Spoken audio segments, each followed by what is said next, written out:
এই জন্য আমি প্ল্যান করে রেখেছি যে রিটায়ারমেন্টের পর একটা ছোট একটা ব্যবসা করে যেন পরকালে বেহেশতে যেতে পারি। জাতীয় ভোক্তা অধিকার সংরক্ষণ অধিদপ্তরের পরিচালক মোহাম্মদ আব্দুল জব্বার মণ্ডল এখন টক অফ দ্য টাউন। বছর জুড়ে বাজারের অতিরিক্ত দাম ও ভেজাল পণ্য নিয়ে অসাধু ব্যবসায়ীদের ঘুম হারাম করেন তিনি। তবে এবারে রমজানে আব্দুল জব্বারের উপস্থিতি যেন একটু বেশি চোখে পড়ছে। যেখানে খাদ্যে ভেজাল কিংবা অতিরিক্ত দাম আদায়, সেখানে আজরাইলের মতো হাজির হন আব্দুল জব্বার। মিষ্টিভাষী কিন্তু শাস্তি প্রদানে এক চুল ছাড় নেই। রমজানে বাজার সিন্ডিকেটদের জন্য এক ভয়ঙ্কর নাম। এবারে রমজানে গোটা দেশে সব ধরনের পণ্য যে মানুষের নাগালে এসেছে, তাতে অবদান আছে আব্দুল জব্বারের।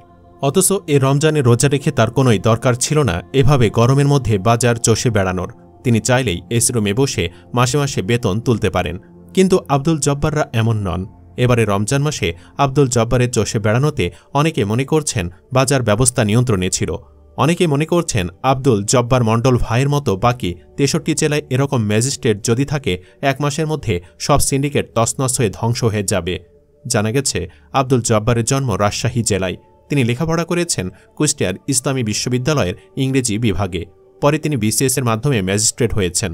সম্প্রতি তার কাজে মুগ্ধ হয়ে তাকে প্রশংসায় ভাসিয়ে ফেসবুকে স্ট্যাটাস দিয়েছেন বাংলা গানের যুবরাজ আসিফ আকবর। তিনি লিখেছেন, দেশপ্রেমিকের অভাব নেই দেশে, স্বাধীনতার অভাব প্রকট। যথার্থ লিডারশিপ থাকলে কোটি মানুষ লাগে না দেশকে এগিয়ে নিতে। জনাব আব্দুল জব্বার মণ্ডল তার দায়িত্বশীলতা দিয়ে মানুষের মন জয় করে নিয়েছেন। জব্বার সাহেবের মতো এমন সলিড দায়িত্বশীল ব্যক্তিত্ব অবশ্যই আরও আছেন। তাদের কাজ করার সুযোগ দিলে সুযোগ সন্ধানী মুনাফাখোরদের সমাজ থেকে বিতাড়িত করতে সময় লাগার কথা নয়। নিকট অতীতেও আমরা এসব উদাহরণ দেখেছি। সমস্যা হল রাষ্ট্রের সর্বত্র ছড়িয়ে ছিটিয়ে থাকা ঐক্যবদ্ধ দুষ্ট চক্র। রাজনৈতিক ক্ষমতার অপপ্রয়োগ আর আমিত্ব ওই দুষ্ট চক্রের মূল শক্তি। আসিফ আকবর আরও লিখেছেন, আব্দুল জব্বার মণ্ডল সাহেবদের হাত ধরেই দেশটা হতে পারে সাধারণ মানুষের জন্য বাসযোগ্য। আপনাকে অভিনন্দন জনাব মণ্ডল। কতদূর এগুতে পারবেন জানি না, তবে যে দাগ রেখে গেছেন সে দাগ বরাবর হাঁটার জন্য নিশ্চয়ই ভবিষ্যতে আরও এমন আব্দুল জব্বার মণ্ডল তৈরি হয়ে যাবে ইনশাআল্লাহ। আপনার তেজস্বী কর্মতৎপরতা মাইলস্টোন হয়ে থাকুক ভবিষ্যতের জন্য। জাতীয় ভোক্তা সংরক্ষণ অধিকার ডিপার্টমেন্টকেও অভিনন্দন। তার এই উদ্যম এবং নিষ্ঠা আমাদেরকে অনুপ্রাণিত করে এবং আমরা আশা করি তিনি যেন সবসময় আল্লাহর রহমতে আমাদের রক্ষক ও পথ প্রদর্শক হয়ে থাকেন। আমরা মন থেকে তার জন্য দোয়া করি আল্লাহ তাকে নেক হায়াত দান করেন, আমিন।